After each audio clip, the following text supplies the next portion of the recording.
darsliklar qanday shaklda tashlab beriladi deganlar uchun 10 ta darsimiz bor umumiy.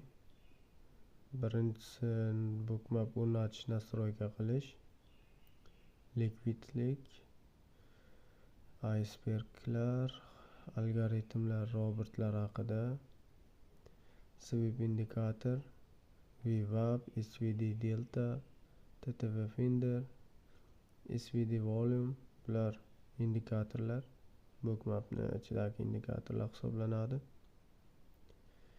Xo'sh, oxirida ritmikka har oy tekin ulanish haqida darsimiz bor. Bookmap uchun kulchlar shu papkada bo'ladi. Bu darsliklarda ichida ham qo'shimcha darslar bor. Mana bu birinchi qismi, bu ikkinchi qismi. Shaklda tashlab beriladi.